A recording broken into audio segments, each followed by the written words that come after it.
ਇਹ ਹਫ਼ਤਾਵਾਰ ਬਾਈਬਲ ਦਾ ਦਰਸੀਵਾਜ਼ Plainfield Christian Science Church Independent ਵੱਲੋਂ ਹੈ, ਜਿਹੜਾ ਨਿਊ ਜਰਸੀ ਅਮਰੀਕਾ ਵਿੱਚ ਹੈ। ਹੋਰ ਮਾਲੂਮਾਤ ਲਈ ਤੁਸੀਂ ਸਾਡੀ ਵੈਬਸਾਈਟ ਵੇਖੋ www.plainfieldcs.com। ਇਹ ਸਬਕ 28 ਜੁਲਾਈ 2024 ਐਤਵਾਰ ਦੇ ਦਿਨ ਹਫ਼ਤੇ ਦਾ ਅਖੀਰ ਉੱਤੇ ਤੁਹਾਡੇ ਪੜ੍ਹਨ ਲਈ ਤਿਆਰ ਕੀਤਾ ਗਿਆ ਹੈ। ਮਜ਼ਮੂਨ ਸਚਾਈ। ਸੁਨਹਿਰੀ ਮਤਨ ਯੂਹੰਨਾ। ਤੇ ਸਚਾਈ ਤੋਂ ਵਾਕਫ ਹੋਵੋਗੇ ਤੇ ਸਚਾਈ ਤੁਹਾਨੂੰ ਆਜ਼ਾਦ ਕਰੇਗੀ। ਜਵਾਬੀ ਪੜ੍ਹਾਈ। ਯੂਹੰਨਾ। ਯਿਸੂ ਨੇ ਫਿਰ ਉਹਨਾਂ ਨਾਲ ਗੱਲ ਕਰਕੇ ਆਖਿਆ, ਭਈ ਜੱਗ ਦੀ ਲੋ ਮੈਂ ਵਾਂ, ਜਿਹੜਾ ਮੇਰੇ ਮਗਰ ਟੁਰੇਗਾ ਉਹ ਹਨੇਰੇ ਵਿੱਚ ਨਹੀਂ ਟੁਰੇਗਾ, ਬਲਕਿ ਹਯਾਤੀ ਦੀ ਲੋ ਪਾਵੇਗਾ। ਫਰੀਸੀਆਂ ਨੇ ਉਹਨੂੰ ਆਖਿਆ, ਤੂੰ ਆਪਣੀ ਗਵਾਹੀ ਆਪ ਦੇਣਾ ਹੈ, ਤੇਰੀ ਗਵਾਹੀ ਸੱਚੀ ਨਹੀਂ। ਯਿਸੂ ਨੇ ਜਵਾਬ ਵਿੱਚ ਉਹਨਾਂ ਨੂੰ ਆਖਿਆ, ਭਾਵੇਂ ਮੈਂ ਆਪਣੀ ਗਵਾਹੀ ਆਪ ਹੀ ਦੇਣਾ ਵਾਂ, ਫਿਰ ਵੀ ਮੇਰੀ ਗਵਾਹੀ ਸੱਚੀ ਏ, ਕਿਉਂ ਜੇ ਮੈਨੂੰ ਤੇ ਪਤਾ ਹੈ ਭਈ ਮੈਂ ਕਿੱਥੋਂ ਆਇਆ ਵਾਂ ਤੇ ਕਿੱਧਰ ਜਾਣਾ ਵਾਂ, ਪਰ ਤੁਹਾਨੂੰ ਨਹੀਂ ਪਤਾ ਭਈ ਮੈਂ ਕਿੱਥੋਂ ਆਇਆ ਵਾਂ ਤੇ ਕਿੱਧਰ ਜਾਣਾ ਵਾਂ। ਤੁਸੀਂ ਬਦਨ ਦੇ ਮੁਤਾਬਕ ਫੈਸਲਾ ਕਰਦੇ ਹੋ, ਮੈਂ ਕਿਸੇ ਦਾ ਫੈਸਲਾ ਨਹੀਂ ਕਰਦਾ। ਤੇ ਜੇ ਮੈਂ ਫੈਸਲਾ ਕਰਾਂ ਵੀ ਤੇ ਮੇਰਾ ਫੈਸਲਾ ਸੱਚਾ ਹੈ, ਕਿਉਂ ਜੇ ਮੈਂ ਇਕੱਲਾ ਨਹੀਂ ਬਲਕਿ ਮੈਂ ਵਾਂ ਤੇ ਬਾਪ ਏ ਜਿਹਨੇ ਮੈਨੂੰ ਘੱਲਿਆ ਏ। ਇਸ ਲਈ ਯਿਸੂ ਨੇ ਆਖਿਆ, ਭਈ ਜਦ ਤੁਸੀਂ ਇਬਨੇ ਆਦਮ ਨੂੰ ਉੱਚੇ ਪਹਾੜ ਉੱਤੇ ਚਾੜੋਗੇ ਤੇ ਜਾਣੋਗੇ ਭਈ ਮੈਂ ਉਹੀ ਵਾਂ ਤੇ ਆਪਣੇ ਵੱਲੋਂ ਕੁਝ ਨਹੀਂ ਕਰਦਾ, ਬਲਕਿ ਜਿਵੇਂ ਪਿਓ ਨੇ ਮੈਨੂੰ ਸਿਖਾਇਆ ਉਸੇ ਤਰ੍ਹਾਂ ਹੀ ਇਹ ਗੱਲਾਂ ਆਖਦਾ ਵਾਂ। ਤੇ ਜਿਹਨੇ ਮੈਨੂੰ ਘੱਲਿਆ ਏ ਉਹ ਮੇਰੇ ਨਾਲ ਏ, ਉਹਨੇ ਮੈਨੂੰ ਇਕੱਲਿਆਂ ਨਹੀਂ ਛੱਡਿਆ, ਕਿਉਂ ਜੇ ਮੈਂ ਹਮੇਸ਼ਾ ਹੀ ਉਹ ਕੰਮ ਕਰਦਾ ਵਾਂ ਜਿਹੜੇ ਉਹਨੂੰ ਪਸੰਦ ਆਉਂਦੇ ਨੇ। ਇਸ ਲਈ ਜੇ ਪੁੱਤਰ ਤੁਹਾਨੂੰ ਆਜ਼ਾਦ ਕਰੇਗਾ ਤੇ ਤੁਸੀਂ ਸੱਚਮੁੱਚ ਆਜ਼ਾਦ ਹੋਵੋਗੇ। ਦਰਸੀਵਾਜ਼ ਬਾਈਬਲ ਵਿੱਚੋਂ ਜ਼ਬੂਰ। ਐ ਖੁਦਾਵੰਦ ਆਪਣੀਆਂ ਰਾਹਾਂ ਮੈਨੂੰ ਵਿਖਾ, ਆਪਣੇ ਰਸਤੇ ਮੈਨੂੰ ਦੱਸ, ਮੈਨੂੰ ਆਪਣੀ ਸੱਚਾਈ ਉੱਤੇ ਟੋਰ ਤੇ ਤਾਲੀਮ ਦੇ, ਕਿਉਂ ਜੇ ਤੂੰ ਮੇਰਾ ਮੁਕਤੀ ਦੇਣ ਵਾਲਾ ਰੱਬ ਏ। ਮੈਂ ਸਾਰਾ ਦਿਨ ਤੇਰੀ ਉਡੀਕ ਵਿੱਚ ਹੀ ਰਹਿਣਾ ਵਾਂ। ਖੁਦਾਵੰਦ ਭਲਾ ਤੇ ਸੱਚਾ ਏ, ਇਸ ਲਈ ਉਹ ਪਾਪੀਆਂ ਨੂੰ ਸੱਚੀ ਰਾਹ ਦੀ ਤਾਲੀਮ ਦੇਵੇਗਾ। ਉਹ ਹਲੀਮਾਂ ਨੂੰ ਇਨਸਾਫ ਦੀ ਹਦਾਇਤ ਕਰੇਗਾ। ਹਾਂ, ਉਹ ਹਲੀਮਾਂ ਨੂੰ ਆਪਣੀ ਰਾਹ ਦੱਸੇਗਾ। ਜਿਹੜੇ ਖੁਦਾਵੰਦ ਦੇ ਅਹਿਦ ਤੇ ਉਹਦੀਆਂ ਸ਼ਹਾਦਤਾਂ ਨੂੰ ਮੰਨਦੇ ਨੇ, ਉਹਨਾਂ ਲਈ ਉਹਦੀਆਂ ਸਾਰੀਆਂ ਰਾਹਾਂ ਸ਼ਫਕਤ ਤੇ ਸੱਚਾਈ ਨੇ। ਉਹ ਕੌਣ ਏ ਜਿਹੜਾ ਖੁਦਾਵੰਦ ਤੋਂ ਡਰਦਾ ਏ? ਖੁਦਾਵੰਦ ਉਸ ਨੂੰ ਉਸ ਰਾਹ ਦੀ ਤਾਲੀਮ ਦੇਵੇਗਾ ਜਿਹੜਾ ਉਹਨੂੰ ਪਸੰਦ ਏ।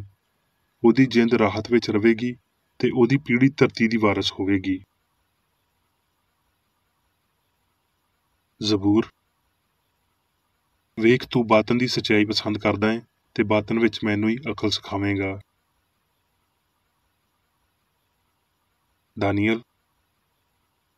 ਨਬੂਕਦਨਜ਼ਰ ਨੇ ਆਪਣੀ ਸਲਤਨਤ ਦੇ ਦੂਜੇ ਵਰ੍ਹੇ ਵਿੱਚ ਅਜਿਹੇ ਸੁਪਨੇ ਵੇਖੇ ਜਿਨ੍ਹਾਂ ਤੋਂ ਉਹਦਾ ਦਿਲ ਘਬਰਾ ਗਿਆ ਤੇ ਉਹਦੀ ਨੀਂਦਰ ਜਾਂਦੀ ਰਹੀ। ਫਿਰ ਬਾਦਸ਼ਾਹ ਨੇ ਹੁਕਮ ਦਿੱਤਾ, ਭਈ ਫਾਲਗੀਰਾਂ ਤੇ ਨਜੂਮੀਆਂ ਤੇ ਜਾਦੂਗਰਾਂ ਤੇ ਕਸਦੀਆਂ ਨੂੰ ਬੁਲਾਓ, ਭਈ ਬਾਦਸ਼ਾਹ ਦੇ ਸੁਪਨੇ ਉਹਨੂੰ ਦੱਸਣ। ਇਸ ਲਈ ਉਹ ਆਏ ਤੇ ਬਾਦਸ਼ਾਹ ਦੇ ਹਜ਼ੂਰ ਖਲੋਤੇ। ਫਿਰ ਕਸਦੀਆਂ ਨੇ ਬਾਦਸ਼ਾਹ ਦੇ ਹਜ਼ੂਰ ਆਰਾਮੀ ਬੋਲੀ ਵਿੱਚ ਅਰਜ਼ ਕੀਤੀ, ਭਈ ਐ ਬਾਦਸ਼ਾਹ, ਸਦਾ ਤੀਕਰ ਜਿਉਂਦਾ ਰਹਿ, ਆਪਣੇ ਖਾਦਮਾਂ ਨੂੰ ਸੁਪਨਾ ਦੱਸ ਤੇ ਅਸੀਂ ਉਹਦੀ ਤਾਬੀਰ ਦੱਸਾਂਗੇ। ਬਾਦਸ਼ਾਹ ਨੇ ਕਸਦੀਆਂ ਨੂੰ ਜਵਾਬ ਦਿੱਤਾ, ਭਈ ਮੈਂ ਤੇ ਇਹ ਹੁਕਮ ਦਿੱਤਾ ਏ, ਭਈ ਜੇ ਤੁਸੀਂ ਸੁਪਨਾ ਨਾ ਦੱਸੋ ਤੇ ਉਹਦੀ ਤਾਬੀਰ ਨਾ ਕਰੋ ਤੇ ਟੋਟੇ ਟੋਟੇ ਕਰ ਦਿੱਤੇ ਜਾਓਗੇ ਤੇ ਤੁਹਾਡੇ ਘਰ ਬਰਬਾਦ ਹੋ ਜਾਣਗੇ। ਕਸਦੀਆਂ ਨੇ ਬਾਦਸ਼ਾਹ ਨੂੰ ਅਰਜ਼ ਕੀਤੀ, ਭਈ ਸਾਰੀ ਧਰਤੀ ਉੱਤੇ ਅਜਿਹਾ ਤੇ ਕੋਈ ਨਹੀਂ ਜਿਹੜਾ ਬਾਦਸ਼ਾਹ ਦੀ ਗੱਲ ਦੱਸ ਸਕੇ। ਇਸ ਲਈ ਇਹ ਹੁਕਮ ਹਰ ਪਾਸੇ ਅਪੜਿਆ, ਭਈ ਹਕੀਮ ਕਤਲ ਕੀਤੇ ਜਾਣ। ਤਦ ਦਾਨੀਅਲ ਤੇ ਉਹਦੇ ਯਾਰਾਂ ਨੂੰ ਵੀ ਲੱਭਣ ਲੱਗੇ ਭਈ ਉਹਨਾਂ ਨੂੰ ਕਤਲ ਕਰਨ। ਤੇ ਦਾਨੀਅਲ ਨੇ ਅੰਦਰ ਜਾ ਕੇ ਅਰਜ਼ ਕੀਤੀ, ਭਈ ਮੈਨੂੰ ਕੁਝ ਵੇਲਾ ਮਿਲੇ ਤੇ ਮੈਂ ਬਾਦਸ਼ਾਹ ਦੇ ਹਜ਼ੂਰ ਤਾਬੀਰ ਦੱਸਾਂਗਾ।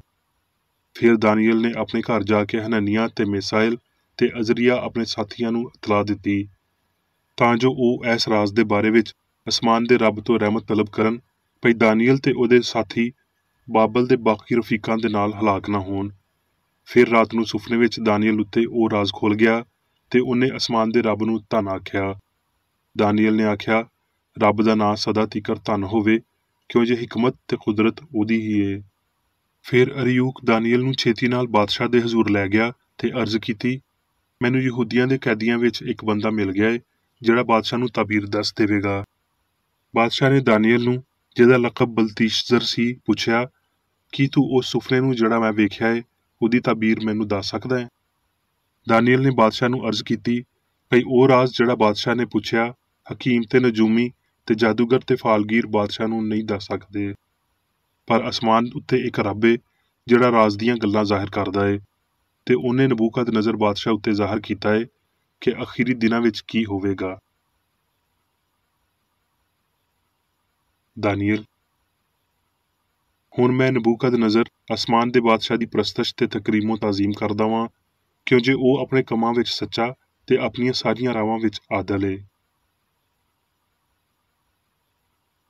ਅਮਸਾਲ, ਐ ਮੇਰੇ ਪੁੱਤਰ, ਮੇਰੀ ਤਾਲੀਮ ਨੂੰ ਫਰਾਮੋਸ਼ ਨਾ ਕਰ, ਬਲਕਿ ਤੇਰਾ ਦਿਲ ਮੇਰੇ ਹੁਕਮਾਂ ਨੂੰ ਮੰਨੇ, ਕਿਉਂ ਜੇ ਤੂੰ ਇਹਨਾਂ ਤੋਂ ਉਮਰ ਦੀ ਦਰਾਜ਼ੀ ਤੇ ਪੀਰੀ ਤੇ ਸਲਾਮਤੀ ਹਾਸਲ ਕਰੇਗਾ। ਸ਼ਫਕਤ ਤੇ ਸੱਚਾਈ ਤੇਰੇ ਤੋਂ ਵੱਖ ਨਾ ਹੋਣਗੀਆਂ, ਤੇ ਤੂੰ ਉਹਨਾਂ ਨੂੰ ਆਪਣੇ ਗਲੇ ਦਾ ਤੌਕ ਬਣਾ ਲਵੀਂ ਤੇ ਆਪਣੇ ਦਿਲ ਦੀ ਤਖਤੀ ਉੱਤੇ ਲਿਖ ਲਵੀਂ। ਇੰਜ ਤੂੰ ਰੱਬ ਤੇ ਇਨਸਾਨ ਦੀ ਨਜ਼ਰ ਵਿੱਚ ਮਕਬੂਲੀਅਤ ਤੇ ਸਿਆਣ ਹਾਸਲ ਕਰੇਗਾ।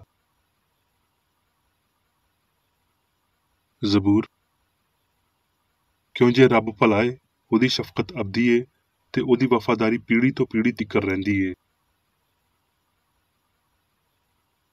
ਯੋਹੰਨਾ, ਤੇ ਜਦ ਈਦ ਦੇ ਅੱਧੇ ਦਿਨ ਲੰਘ ਗਏ ਤੇ ਯਿਸੂ ਹੈਕਲ ਵਿੱਚ ਜਾ ਕੇ ਤਾਲੀਮ ਦੇਣ ਲੱਗਿਆ, ਤੇ ਯਹੂਦੀਆਂ ਨੇ ਹੈਰਾਨ ਹੋ ਕੇ ਆਖਿਆ, ਭਈ ਇਹਨੂੰ ਬਗੈਰ ਪੜ੍ਹੇ ਲਿਖੇ ਇਲਮ ਕਿਵੇਂ ਆ ਗਿਆ? ਯਿਸੂ ਨੇ ਜਵਾਬ ਵਿੱਚ ਉਹਨਾਂ ਨੂੰ ਆਖਿਆ, ਮੇਰੀ ਤਾਲੀਮ ਮੇਰੀ ਨਹੀਂ ਬਲਕਿ ਮੇਰੇ ਘੱਲਣ ਵਾਲੇ ਦੀ ਏ। ਜੇ ਕੋਈ ਉਹਦੀ ਮਰਜ਼ੀ ਉੱਤੇ ਚੱਲਣਾ ਚਾਹਵੇ, ਉਹ ਇਸ ਤਾਲੀਮ ਦੇ ਬਾਰੇ ਜਾਣ ਜਾਵੇਗਾ, ਭਈ ਇਹ ਰੱਬ ਵੱਲੋਂ ਏ ਜਾਂ ਮੈਂ ਆਪਣੇ ਵੱਲੋਂ ਆਖਦਾ ਵਾਂ। ਜਿਹੜਾ ਆਪਣੇ ਵੱਲੋਂ ਕੁਝ ਆਖਦਾ ਏ ਉਹ ਆਪਣੀ ਇੱਜ਼ਤ ਚਾਹੁੰਦਾ ਏ, ਪਰ ਜਿਹੜਾ ਆਪਣੇ ਘੱਲਣ ਵਾਲੇ ਦੀ ਇੱਜ਼ਤ ਚਾਹੁੰਦਾ ਏ ਉਹ ਸੱਚਾ ਏ ਤੇ ਉਹਦੇ ਵਿੱਚ ਨਾਰਾਜ਼ਗੀ ਨਹੀਂ। ਯੋਹੰਨਾ, ਇਸ ਲਈ ਯਿਸੂ ਨੇ ਉਹਨਾਂ ਨੂੰ ਆਖਿਆ, ਭਈ ਹੋਰ ਥੋੜੇ ਚਿਰ ਤੀਕਰ ਲੋ ਤੁਹਾਡੇ ਵਿਚਾਲੇ ਹੈ, ਜਦ ਤੀਕਰ ਲੋ ਤੁਹਾਡੇ ਨਾਲ ਏ ਟੁਰਦੇ ਜਾਓ। ਇੰਜ ਨਾ ਹੋਵੇ ਭਈ ਹਨੇਰਾ ਤੁਹਾਨੂੰ ਆ ਕੇ ਫੜ ਲਵੇ, ਤੇ ਜਿਹੜਾ ਹਨੇਰੇ ਵਿੱਚ ਟੁਰਦਾ ਏ ਉਹ ਨਹੀਂ ਜਾਣਦਾ ਭਈ ਕਿੱਥੇ ਜਾਂਦਾ ਏ। ਮੈਂ ਲੋ ਬਣ ਕੇ ਜੱਗ ਵਿੱਚ ਆਇਆ ਵਾਂ, ਤਾਂ ਜੋ ਜਿਹੜਾ ਮੇਰੇ ਉੱਤੇ ਈਮਾਨ ਲਿਆਵੇ ਹਨੇਰੇ ਵਿੱਚ ਨਾ ਰਵੇ। ਗ੍ਰੰਥੀਓ, ਤੇ ਅਸੀਂ ਜਿਹੜੇ ਉਹਦੇ ਨਾਲ ਕੰਮ ਵਿੱਚ ਸ਼ਰੀਕ ਹਾਂ, ਇਹ ਵੀ ਤੁਹਾਡੇ ਅੱਗੇ ਮਿੰਨਤ ਕਰਦੇ ਹਾਂ ਵੀ ਰੱਬ ਦਾ ਫਜ਼ਲ ਜਿਹੜਾ ਤੁਹਾਡੇ ਉੱਤੇ ਹੋਇਆ ਏ ਬੇਫਾਇਦਾ ਨਾ ਰਹਿਣ ਦੇਵੋ, ਬਲਕਿ ਰੱਬ ਦੇ ਖਾਦਮਾਂ ਵਾਂਗਰ ਹਰ ਗੱਲ ਨਾਲ ਆਪਣੀ ਖੂਬੀ ਜ਼ਾਹਰ ਕਰਦੇ ਹਾਂ, ਬੜੇ ਸਬਰ ਨਾਲ, ਮੁਸੀਬਤ ਨਾਲ, ਇਹਤਿਆਜ ਨਾਲ, ਤੰਗੀ ਨਾਲ, ਪਾਕੀਜ਼ਗੀ ਨਾਲ, ਇਲਮ ਨਾਲ, ਤਹਮੁਲ ਨਾਲ, ਮਿਹਰਬਾਨੀ ਨਾਲ, ਪਾਕ ਰੂਹ ਨਾਲ, ਬੇਰਿਆ ਮੁਹੱਬਤ ਨਾਲ, ਕਲਾਮ ਨਾਲ, ਰੱਬ ਦੀ ਕੁਦਰਤ ਨਾਲ, ਰਾਸਤਬਾਜ਼ੀ ਦੇ ਹਥਿਆਰਾਂ ਦੇ ਰਾਹੀਂ ਜਿਹੜੇ ਸੱਜੇ ਖੱਬੇ ਨੇ। ਯੋਹੰਨਾ, ਤੇ ਅਸੀਂ ਇਹ ਵੀ ਜਾਣਦੇ ਹਾਂ ਵੀ ਰੱਬ ਦਾ ਪੁੱਤਰ ਆ ਗਿਆ ਏ ਤੇ ਉਹਨੇ ਸਾਨੂੰ ਸਿਆਣ ਦਿੱਤੀ ਏ, ਤਾਂ ਜੋ ਉਹਨੂੰ ਜਿਹੜਾ ਅਸਲੀ ਏ ਜਾਣੀਏ, ਤੇ ਅਸੀਂ ਉਹਦੇ ਵਿੱਚ ਜਿਹੜਾ ਅਸਲੀ ਏ ਯਾਨੀ ਉਹਦੇ ਪੁੱਤਰ ਯਿਸੂ ਮਸੀਹ ਵਿੱਚ ਹਾਂ। ਅਸਲੀ ਰੱਬ ਤੇ ਹਮੇਸ਼ਾ ਦੀ ਹਯਾਤੀ ਇਹ ਹੀ ਏ। ਹੁਣ ਮੈਂ ਮੇਰੀ ਬੇਕਰ ਰੇਡੀ ਦੀ ਲਿਖੀ ਹੋਈ ਕ੍ਰਿਸਚਨ ਸਾਇੰਸ ਦੀ ਦਰਸੀ ਕਿਤਾਬ ਸਾਇੰਸ ਤੇ ਸਿਹਤ ਆਇਤਾਂ ਦੀ ਕੁੰਜੀ ਦੇ ਨਾਲ ਵਿੱਚੋਂ ਲਈਆਂ ਹੋਈਆਂ ਲਿਖਾਈਆਂ ਪੜਾਂਗਾ। ਸਾਇੰਸ ਤੇ ਸਿਹਤ। ਸੱਚਾਈ ਲਾਫਾਨੀ ਸਿਆਣ ਦੀ ਜ਼ਹਾਨਤ ਏ। ਸੱਚਾਈ ਉਹ ਲੋਹ ਏ ਜਿਹੜੀ ਗਲਤੀ ਨੂੰ ਦੂਰ ਕਰਦੀ ਏ। ਸੱਚਾਈ ਨੂੰ ਸਮਝਣ ਤੋਂ ਪਹਿਲਾਂ ਸੱਚਾਈ ਦਾ ਰੂਹਾਨੀ ਫਹਿਮ ਹਾਸਲ ਹੋਣਾ ਜ਼ਰੂਰੀ ਏ। ਇਹ ਫਹਿਮ ਉਸ ਵੇਲੇ ਹੀ ਸਾਡੇ ਅੰਦਰ ਸਮਾ ਸਕਦਾ ਏ ਜਦੋਂ ਅਸੀਂ ਇਮਾਨਦਾਰ, ਬੇਗਰਜ਼, ਪਿਆਰ ਕਰਨ ਵਾਲੇ ਤੇ ਹਲੀਮ ਹੁੰਨੇ ਹਾਂ। ਇੱਕ ਇਮਾਨਦਾਰ ਤੇ ਨੇਕ ਦਿਲ ਦੀ ਮਿੱਟੀ ਵਿੱਚ ਬੀਜ ਬੋਇਆ ਜਾਣਾ ਚਾਹੀਦਾ ਏ। ਹਸਤੀ, ਪਾਕਬਾਜ਼ੀ, ਹਮਾਹੰਗੀ ਤੇ ਲਾਫਾਨੀਅਤ ਏ। ਇਹ ਪਹਿਲੇ ਤੋਂ ਹੀ ਸਾਬਤ ਹੋ ਗਿਆ ਏ ਭਈ ਇਹਦਾ ਇਲਮ, ਹਾਲਾਂਕਿ ਮਾਮੂਲੀ ਦਰਜੇ ਉੱਤੇ ਵੀ, ਇਨਸਾਨਾਂ ਦੇ ਬਦਨੀ ਤੇ ਇਖਲਾਕੀ ਮਿਆਰ ਨੂੰ ਉੱਚਾ ਕਰੇਗਾ, ਉਮਰ ਦੀ ਲੰਬਾਈ ਵਧਾਵੇਗਾ, ਕਿਰਦਾਰ ਨੂੰ ਪਾਕ ਤੇ ਉੱਚਾ ਕਰੇਗਾ। ਇਸ ਲਈ ਤਰੱਕੀ ਸਾਰੀ ਗਲਤੀ ਨੂੰ ਤਬਾਹ ਕਰੇਗੀ ਤੇ ਲਾਫਾਨੀਅਤ ਨੂੰ ਲੋਹ ਵਿੱਚ ਲਿਆਵੇਗੀ। ਕ੍ਰਿਸਚਨ ਸਾਇੰਸ ਤੇਜ਼ ਰਫ਼ਤਾਰੀ ਨਾਲ ਸੱਚਾਈ ਦੀ ਫਤਹਮੰਦੀ ਵਿਖਾਉਂਦੀ ਏ। ਬਦਨੀ ਫਹਿਮ ਤੇ ਬਦਨੀ ਫਹਿਮ ਤੋਂ ਹਾਸਲ ਹੋਣ ਵਾਲੇ ਸਾਰੇ ਇਲਮ, ਗੈਰ ਫਾਨੀ ਸੱਚਾਈਆਂ ਦੀਆਂ ਸਾਰੀਆਂ ਸ਼ੈਵਾਂ ਲਈ ਸਾਇੰਸ ਕਾਬਲੇ ਕਬੂਲ ਹੋਣੀ ਚਾਹੀਦੀ ਏ। ਹੁਣ ਤੀਕਰ ਦਾ ਵਧੀਆ ਆਵਾਜ਼ ਜਿਹਦੀ ਤਾਲੀਮ ਦਿੱਤੀ ਗਈ ਏ, ਉਹ ਸੱਚਾਈ ਏ ਜਿਹਦਾ ਇਜ਼ਹਾਰ ਤੇ ਮਸ਼ਕ ਪਾਪ ਬਿਮਾਰੀ ਤੇ ਮੌਤ ਦੀ ਤਬਾਹੀ ਨਾਲ ਹੋਇਆ ਹੈ। ਇਹ ਸਾਰਾ ਕੁਝ ਜਾਣਦਿਆਂ ਹੋਏ ਤੇ ਇਹਦੇ ਨਾਲ ਇਹ ਵੀ ਜਾਣਦਿਆਂ ਹੋਏ ਭਈ ਸਾਡੀ ਇੱਕ ਰਗਬਤ ਸਾਡੇ ਅੰਦਰ ਆਲਾ ਏ ਤੇ ਉਹ ਸਾਡੀਆਂ ਹਯਾਤੀਆਂ ਵਿੱਚ ਅੱਗੇ ਵੱਧਦੀ ਏ। ਯਿਸੂ ਨੇ ਆਖਿਆ, ਕੋਈ ਬੰਦਾ ਦੋ ਮਾਲਕਾਂ ਦੀ ਸੇਵਾ ਨਹੀਂ ਕਰ ਸਕਦਾ। ਅਸੀਂ ਝੂਠੀਆਂ ਬੁਨਿਆਦਾਂ ਉੱਤੇ ਮਹਿਫੂਜ਼ ਮਕਾਨ ਨਹੀਂ ਬਣਾ ਸਕਦੇ। ਸੱਚਾਈ ਇੱਕ ਨਵੀਂ ਮਖਲੂਕ ਬਣਾਉਂਦੀ ਏ ਜਿਹਦੇ ਵਿੱਚ ਪੁਰਾਣੀਆਂ ਸ਼ੈਵਾਂ ਜਾਂਦੀਆਂ ਰਹਿੰਦੀਆਂ ਨੇ ਤੇ ਸਾਰੀਆਂ ਸ਼ੈਵਾਂ ਨਵੀਆਂ ਹੋ ਜਾਂਦੀਆਂ ਨੇ।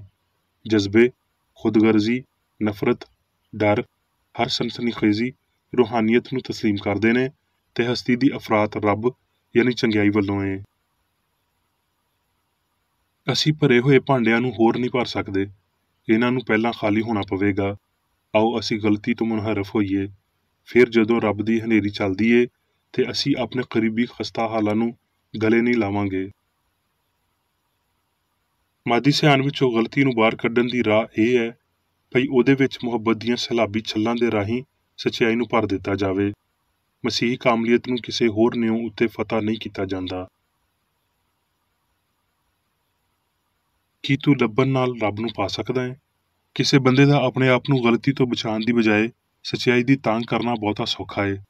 ਇਨਸਾਨ ਕ੍ਰਿਸਚਨ ਸਾਇੰਸ ਦੀ ਸਿਆਣ ਨੂੰ ਲੱਭ ਸਕਦੇ ਨੇ, ਪਰ ਉਹ ਕ੍ਰਿਸਚਨ ਸਾਇੰਸ ਵਿੱਚੋਂ ਹਸਤੀ ਦੀਆਂ ਹਕੀਕਤਾਂ ਨੂੰ ਕੋਸ਼ਿਸ਼ ਦੇ ਬਗੈਰ ਚੁਣਨ ਦੇ ਕਾਬਲ ਨਹੀਂ ਹੋਣਗੇ। ਇਹ ਇਖਤਲਾਫ ਹਰ ਤਰ੍ਹਾਂ ਦੀ ਗਲਤੀ ਨੂੰ ਛੱਡਣ ਤੇ ਚੰਗਿਆਈ ਦੇ ਇਲਾਵਾ ਕੋਈ ਦੂਜਾ ਸ਼ਾਉਰ ਨਾ ਰੱਖਣ ਦੀ ਕੋਸ਼ਿਸ਼ ਕਰਨ ਨਾਲ ਬਣਿਆ ਹੈ।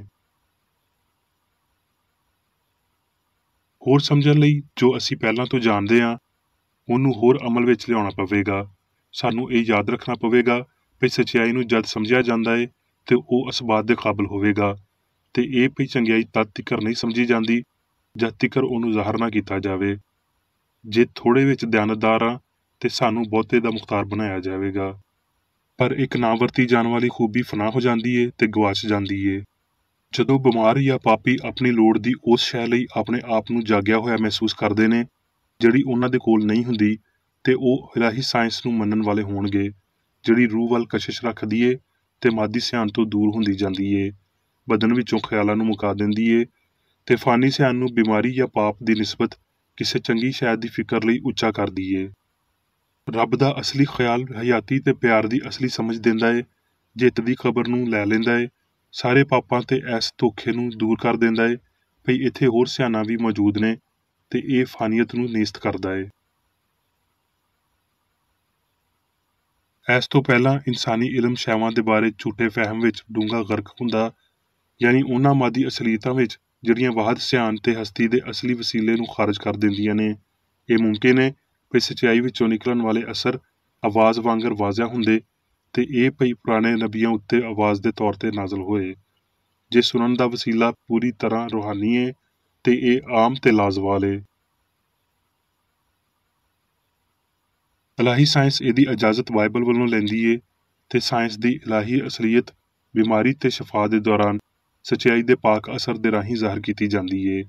ਸੱਚਾਈ ਦੀ ਇਹ ਸ਼ਫਾਈਆ ਤਾਕਤ ਉਸ ਦੌਰ ਤੋਂ ਵੀ ਕਿਤੇ ਪਹਿਲਾਂ ਦੀ ਏ ਜਦੋਂ ਯਿਸੂ ਰਹਿੰਦਾ ਹੁੰਦਾ ਸੀ। ਇਹ ਪੁਰਾਣੇ ਜ਼ਮਾਨਿਆਂ ਜਿੰਨੀ ਪੁਰਾਣੀ ਏ। ਇਹ ਸ਼ੁਰੂ ਤੋਂ ਰਹਿੰਦੀ ਏ ਤੇ ਪੂਰੀ ਵਸਅਤ ਰੱਖਦੀ ਏ। ਕਿਉਂ ਜੇ ਸੱਚਾਈ ਲਾਮਤਨਾਹੀ ਏ, ਇਸ ਲਈ ਸੱਚਾਈ ਨੂੰ ਕੁਝ ਵੀ ਨਹੀਂ ਸਮਝਿਆ ਜਾਣਾ ਚਾਹੀਦਾ। ਕਿਉਂ ਜੇ ਸੱਚਾਈ ਚੰਗਿਆਈ ਵਿੱਚ ਕਾਦਰ ਮੁਤਲਿਕ ਏ ਤੇ ਗਲਤੀ ਜਿਹੜੀ ਸੱਚਾਈ ਦੀ ਮੁਖਾਲਫ ਏ ਉਹਦੇ ਵਿੱਚ ਕੋਈ ਤਾਕਤ ਨਹੀਂ ਏ, ਪਰ ਬੁਰਾਈ ਕੁਝ ਨਾ ਹੋਣ ਦੇ ਬਰਾਬਰ ਏ। ਬਹੁਤ ਵੱਡੀ ਗਲਤੀ ਬਹੁਤ ਉੱਚੀ ਚੰਗਿਆਈ ਦੀ ਜਾਲੀ ਮੁਖਾਲਫ ਏ। ਸਾਇੰਸ ਤੋਂ ਜੰਮਣ ਵਾਲਾ ਇਤਮਾਦ ਇਸ ਅਸਲੀਅਤ ਵਿੱਚ ਲੁਕਿਆ ਏ ਕਿ ਸੱਚਾਈ ਅਸਲੀ ਏ ਤੇ ਗਲਤੀ ਗੈਰ ਅਸਲੀ। ਗਲਤੀ ਸੱਚਾਈ ਦੇ ਸਾਹਮਣੇ ਡਰਪੋਕ ਏ। ਇਲਾਹੀ ਸਾਇੰਸ ਇਹਦੇ ਤੇ ਜ਼ੋਰ ਦਿੰਦੀ ਏ ਕਿ ਵੇਲਾ ਇਹ ਸਭ ਕੁਝ ਸਾਬਤ ਕਰੇਗਾ। ਸੱਚਾਈ ਤੇ ਗਲਤੀ ਦੋਵੇਂ ਇਨਸਾਨ ਦੀ ਸੋਚ ਤੋਂ ਕਿਤੇ ਬਹੁਤੇ ਨੇੜੇ ਹੋਏ ਨੇ ਤੇ ਸੱਚਾਈ ਫੇਰ ਵੀ ਵਾਜ਼ਿਹ ਤਰ ਹੁੰਦੀ ਜਾਵੇਗੀ ਕਿਉਂ ਜੇ ਗਲਤੀ ਆਪਣੇ ਆਪ ਨੂੰ ਬਰਬਾਦ ਕਰਨ ਵਾਲੀ ਏ। ਇਹ ਫਹਿਮ ਭਈ ਅਨਾ ਸਿਆਣ ਏ ਤੇ ਇਹ ਭਈ ਮਾਸਵਾਏ ਇੱਕ ਸਿਆਣ ਤੇ ਜ਼ਹਾਨਤ ਦੇ ਹੋਰ ਕੁਝ ਨਹੀਂ, ਫਾਨੀ ਹਿੱਸ ਦੀਆਂ ਗਲਤੀਆਂ ਨੂੰ ਤਬਾਹ ਕਰਨ ਤੇ ਫਾਨੀ ਹਿੱਸ ਦੀ ਸੱਚਾਈ ਦੀ ਫਰਾਹਮੀ ਲਈ ਇੱਕਦਮ ਸ਼ੁਰੂ ਹੋ ਜਾਂਦਾ ਏ। ਇਹ ਫਹਿਮ ਬਦਨ ਨੂੰ ਹਮਾਹੰਗ ਬਣਾਉਂਦਾ ਏ। ਇਹ ਅਸਾਬ, ਹੱਡੀਆਂ, ਦਿਮਾਗ ਵਗੈਰਾ ਨੂੰ ਗੁਲਾਮ ਬਣਾਉਂਦਾ ਏ, ਨਾ ਭਈ ਮਾਲਕ ਬਣਾਉਂਦਾ ਏ। ਜੇ ਇਨਸਾਨ ਉੱਤੇ ਇਲਾਹੀ ਸਿਆਣ ਦੇ ਕਾਨੂੰਨ ਦੀ ਹੁਕਮਰਾਨੀ ਹੁੰਦੀ ਏ ਤੇ ਉਹਦਾ ਬਦਨ ਹਮੇਸ਼ਾ ਦੀ ਹਯਾਤੀ ਤੇ ਸੱਚਾਈ ਤੇ ਮੁਹੱਬਤ ਦੇ ਸਪੁਰਦ ਏ। ਇਨਸਾਨ ਲਈ ਸੱਚਾਈ, ਹਯਾਤੀ ਤੇ ਪਿਆਰ ਹੀ ਕੱਲੀਆਂ ਜਾਇਜ਼ ਤੇ ਹਮੇਸ਼ਾ ਦੀਆਂ ਸ਼ਰਤਾਂ ਨੇ, ਤੇ ਇਹ ਇਲਾਹੀ ਕਾਨੂੰਨਾਂ ਦੀ ਫਰਮਾਬਰਦਾਰੀ ਉੱਤੇ ਅਮਲ ਕਰਵਾਉਂਦਿਆਂ ਹੋਏ ਰੂਹਾਨੀ ਸ਼ਰੀਅਤ ਦੇਣ ਵਾਲੀਆਂ ਨੇ। ਸੱਚਾਈ ਹਰ ਤਰ੍ਹਾਂ ਦੀ ਗਲਤੀ ਲਈ ਰੱਬ ਦਾ ਦਿੱਤਾ ਹੋਇਆ ਇੱਕ ਇਲਾਜ ਏ, ਤੇ ਸੱਚਾਈ ਬਸ ਉਸੇ ਸ਼ੈ ਨੂੰ ਨੇਸਤ ਕਰਦੀ ਏ ਜਿਹੜੀ ਗੈਰ ਅਸਲੀ ਹੁੰਦੀ ਏ। ਇਸ ਲਈ ਇਹ ਸੱਚ ਏ ਬਈ ਕੱਲ੍ਹ ਵਾਂਗਰ ਅੱਜ ਵੀ ਮਸੀਹ ਬਦਰੂਆਂ ਨੂੰ ਕੱਢਦਾ ਤੇ ਬਿਮਾਰਾਂ ਨੂੰ ਸ਼ਿਫਾ ਦਿੰਦਾ ਏ। ਅਬਦੀ ਸੱਚਾਈ ਉਹਨੂੰ ਬਰਬਾਦ ਕਰਦੀ ਏ ਜਿਹੜਾ ਇਨਸਾਨ ਨੂੰ ਗਲਤੀ ਤੋਂ ਸਿੱਖਿਆ ਹੋਇਆ ਵਿਖਾਲੀ ਦਿੰਦਾ ਏ, ਤੇ ਰੱਬ ਦੇ ਪੁੱਤਰ ਦੇ ਤੌਰ ਤੇ ਇਨਸਾਨ ਦੀ ਅਸਲੀਅਤ ਰੋਸ਼ਨੀ ਵਿੱਚ ਆਉਂਦੀ ਏ। ਜ਼ਾਹਰ ਕੀਤੀ ਹੋਈ ਸੱਚਾਈ ਹਮੇਸ਼ਾ ਦੀ ਹਯਾਤੀ ਏ। ਅਸੀਂ ਬਸ ਫੇਰ ਹੀ ਕ੍ਰਿਸਚਨ ਸਾਇੰਸਦਾਨ ਹਾਂ ਜਦ ਅਸੀਂ ਉਹਦੇ ਉੱਤੇ ਆਪਣਾ ਇਨਹਿਸਾਰ ਤਰਕ ਕਰਦੇ ਹਾਂ ਜਿਹੜਾ ਝੂਠਾ ਤੇ ਸੱਚਾਈ ਨੂੰ ਨਿਗਲਣ ਵਾਲਾ ਹੋਵੇ। ਜਦੋਂ ਤੀਕਰ ਅਸੀਂ ਮਸੀਹ ਲਈ ਸਭ ਕੁਝ ਤਰਕ ਨਹੀਂ ਕਰਦੇ, ਉਦੋਂ ਤੀਕਰ ਅਸੀਂ ਮਸੀਹ ਸਾਇੰਸਦਾਨ ਨਹੀਂ ਬਣਦੇ। ਇਨਸਾਨੀ ਸਲਾਹਾਂ ਰੂਹਾਨੀ ਨਹੀਂ ਹੁੰਦੀਆਂ, ਉਹ ਕੰਨਾਂ ਦੇ ਸੁਣਨ ਤੋਂ ਆਉਂਦੀਆਂ ਨੇ, ਯਾਨੀ ਜਿਸਮ ਤੋਂ ਆਉਂਦੀਆਂ ਨੇ ਨਾ ਵੀ ਅਸੂਲ ਤੋਂ, ਤੇ ਲਾਫਾਨੀ ਤੋਂ ਆਉਂਦੀਆਂ ਨੇ ਨਾ ਵੀ ਫਾਨੀ ਤੋਂ। ਰੂਹ ਰੱਬ ਤੋਂ ਵੱਖਰੀ ਨਹੀਂ ਏ, ਰੂਹ ਰੱਬ ਏ। ਇਲਾਹੀ ਮਾਬਾਦੁਲ ਤਿੱਬੀਆਤ ਦੇ ਫਹਿਮ ਵਿੱਚ ਅਸੀਂ ਆਪਣੇ ਮਾਲਕ ਦੇ ਨਮੂਨੇ ਮਗਰ ਟੁਰਦਿਆਂ ਹੋਏ ਪਿਆਰ ਤੇ ਸੱਚਾਈ ਦੇ ਪੈਰਾਂ ਮਗਰ ਟੁਰਦੇ ਹਾਂ। ਹਮੇਸ਼ਾ ਦੀ ਸੱਚਾਈ ਕਾਇਨਾਤ ਨੂੰ ਬਦਲ ਰਹੀ ਏ ਜਦ ਇਨਸਾਨ ਆਪਣੇ ਜ਼ਿਹਨੀ ਪੋਤੜੇ ਲਾ ਦਿੰਦਾ ਏ ਤੇ ਖਿਆਲ ਇਜ਼ਹਾਰ ਵਿੱਚ ਵਸੀ ਹੁੰਦੇ ਨੇ। ਲੋ ਖੁਜਾ ਸੱਚਾਈ ਤੇ ਪਿਆਰ ਵੱਲੋਂ ਹਮੇਸ਼ਾ ਦੀ ਮੰਗ ਏ ਜਿਹੜੀ ਅਫਰਾ ਤਫਰੀ ਨੂੰ ਤਹਿਜ਼ੀਬ ਵਿੱਚ ਤੇ ਬੇਸੁਰੇ ਨੂੰ ਕਾਇਨਾਤ ਦੀ ਮੌਸੀਕੀ ਵਿੱਚ ਬਦਲ ਦਿੰਦੀ ਏ। ਹੁਣ ਮੈਂ ਮੇਰੀ ਬੇਕਰ ਏਡੀ ਵੱਲੋਂ ਚਰਚ ਮੈਨੂਅਲ ਵਿੱਚ ਦਿੱਤੇ ਹੋਏ ਰੋਜ਼ਾਨਾ ਦੇ 3 ਫਰਜ਼ ਪੜਾਂਗਾ। ਰੋਜ਼ਾਨਾ ਦੀ ਦੁਆ। ਇਸ ਚਰਚ ਦੇ ਹਰ ਰੁਕਨ ਦਾ ਇਹ ਫਰਜ਼ ਏ ਭਈ ਉਹ ਹਰ ਰੋਜ਼ ਇਹ ਦੁਆ ਕਰੇ, ਤੇਰੀ ਬਾਦਸ਼ਾਹੀ ਆਵੇ, ਇਲਾਹੀ ਸੱਚਾਈ, ਹਯਾਤੀ ਤੇ ਪਿਆਰ ਦੀ ਸਲਤਨਤ ਮੇਰੇ ਅੰਦਰ ਕਾਇਮ ਹੋਵੇ ਤੇ ਸਾਰੇ ਪਾਪ ਮੈਥੋਂ ਨਿਕਲ ਜਾਣ, ਤੇ ਤੇਰਾ ਕਲਾਮ ਸਾਰੇ ਇਨਸਾਨਾਂ ਦੇ ਪਿਆਰ ਨੂੰ ਵਧਾਵੇ ਤੇ ਉਹਨਾਂ ਉੱਤੇ ਹਕੂਮਤ ਕਰੇ। ਮਕਸਦਾਂ ਤੇ ਕੰਮਾਂ ਦਾ ਇੱਕ ਅਸੂਲ। ਨਾ ਕੋਈ ਮੁਖਾਲਫਤ ਤੇ ਨਾ ਕੋਈ ਜ਼ਾਤੀ ਤਾਲੁਕ ਮਾਦਰੀ ਚਰਚ ਦੇ ਕਿਸੇ ਰੁਕਨ ਦੇ ਮਕਸਦਾਂ ਜਾਂ ਕੰਮਾਂ ਉੱਤੇ ਅਸਰ ਕਰਨੇ ਚਾਹੀਦੇ। ਸਾਇੰਸ ਵਿੱਚ ਬਸ ਇਲਾਹੀ ਪਿਆਰ ਹੀ ਹਕੂਮਤ ਕਰਦਾ ਏ, ਤੇ ਇੱਕ ਮਸੀਹੀ ਸਾਇੰਸਦਾਨ ਪਾਪ ਨੂੰ ਰੱਦ ਕਰਦਿਆਂ ਹੋਏ ਸੁੱਚੀ ਭਰਾਬੰਦੀ, ਖੈਰਾਤ ਪਸੰਦੀ ਤੇ ਮਾਫੀ ਨਾਲ ਪਿਆਰ ਦੀਆਂ ਮਿੱਠੀਆਂ ਸੱਚਾਈਆਂ ਦਾ ਪਰਛਾਵਾਂ ਬਣਦਾ ਏ। ਇਸ ਚਰਚ ਦੇ ਸਾਰੇ ਰੁਕਨਾਂ ਨੂੰ ਸਾਰੇ ਪਾਪਾਂ ਤੋਂ, ਗਲਤ ਤਰ੍ਹਾਂ ਦੀਆਂ ਪੇਸ਼ਨਗੋਈਆਂ, ਮੁਨਸਫੀਆਂ, ਮੁਜ਼ਮਤਾਂ, ਸਲਾਵਾਂ, ਗਲਤ ਅਸਰਾਂ ਨੂੰ ਲੈਣ ਤੇ ਗਲਤ ਅਸਰ ਦੇਣ ਤੋਂ ਆਜ਼ਾਦ ਰਹਿਣ ਲਈ ਹਰ ਰੋਜ਼ ਖਿਆਲ ਰੱਖਣਾ ਚਾਹੀਦਾ ਏ ਤੇ ਦੁਆ ਕਰਨੀ ਚਾਹੀਦੀ ਏ। ਫਰਜ਼ ਲਈ ਚੁਸਤੀ। ਇਸ ਚਰਚ ਦੇ ਹਰ ਰੁਕਨ ਦਾ ਇਹ ਫਰਜ਼ ਏ ਭਈ ਉਹ ਹਰ ਰੋਜ਼ ਜਾਰਿਹਾਨਾ ਜ਼ਿਹਨੀ ਸਲਾਵਾਂ ਦੇ ਖਿਲਾਫ ਆਪਣੇ ਆਪ ਨੂੰ ਤਿਆਰ ਰੱਖੇ ਤੇ ਰੱਬ, ਆਪਣੇ ਕਾਇਦ ਤੇ ਇਨਸਾਨਾਂ ਲਈ ਆਪਣੇ ਫਰਜ਼ਾਂ ਨੂੰ ਨਾ ਕਦੀ ਭੁੱਲੇ ਤੇ ਨਾ ਕਦੀ ਨਜ਼ਰਅੰਦਾਜ਼ ਕਰੇ। ਉਹਦੇ ਕੰਮਾਂ ਦੇ ਰਾਹੀਂ ਉਹਦਾ ਇਨਸਾਫ ਹੋਵੇਗਾ, ਉਹ ਬੇਕਸੂਰ ਜਾਂ ਕਸੂਰਵਾਰ ਹੋਵੇਗਾ।